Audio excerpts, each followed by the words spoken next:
বসুন্ধরা মার্কেটে যে এত সুন্দর সুন্দর আইফোন রাখা হয়েছে আমি জানতামই না।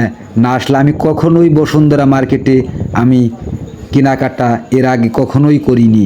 আমি ঢাকা গিয়েছি অনেক, কিন্তু আমি এই বসুন্ধরা মার্কেট থেকে কোনো কিছু কিনিনি। দেখুন শাকিল ফোন পেয়ে এত খুশি হয়েছে। আমরা এখন কিনলাম, টাকা লেনদেন করছি। দেখুন আমার দিতে ইচ্ছে করতেছে না, অতগুলো টাকা, প্রায় 1.5 লক্ষ টাকা কিভাবে সে গুনে গুনে নিচ্ছে, আমাকে সামান্য ওই আইফোনটা দিচ্ছে। আমার ফোনটাও দরকার, টাকারও আমার দরকার, দিতে ইচ্ছে করতেছে না, টাকাটা আমি তাকে দেই। তবু আমি নিলাম, শখের তোলা 80 টাকা।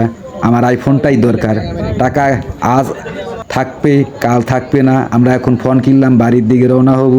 দেখুন আপনাদের সব দিকে ঘুরিয়ে দেখাচ্ছি।